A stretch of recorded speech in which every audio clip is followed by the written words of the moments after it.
సికింద్రాబాద్ ఉజ్జయిని మహంకాళి బోనాల ఉత్సవాల్లో ముఖ్యమంత్రి పాల్గొన్నారు.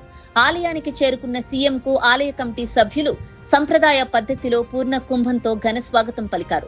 అనంతరం సీఎం అమ్మవారిని దర్శించుకుని ప్రత్యేక పూజలు నిర్వహించి రాష్ట్ర ప్రజలు సుఖశాంతులతో ఉండాలని ప్రార్థించారు. ఈ సందర్భంగా ఆలయ కమిటీ ముఖ్యులు బోనాల ఉత్సవాల నిర్వహణ, భక్తులకు కల్పించిన ఏర్పాట్లు, కొనసాగుతున్న కార్యక్రమాల గురించి సీఎంకు వివరించారు. ముఖ్యమంత్రి ఆలయ నిర్వాహకులను అభినందిస్తూ ప్రతి ఏడాది భక్తులకు ఎలాంటి ఇబ్బందులు లేకుండా ప్రభుత్వం అన్ని విధాలా సహకరిస్తుందని హామీ ఇచ్చారు. ఈ కార్యక్రమంలో మంత్రులు, ప్రజా ప్రతినిధులు, అధికారులు, ఆలయ కమిటీ సభ్యులు పెద్ద సంఖ్యలో భక్తులు పాల్గొన్నారు.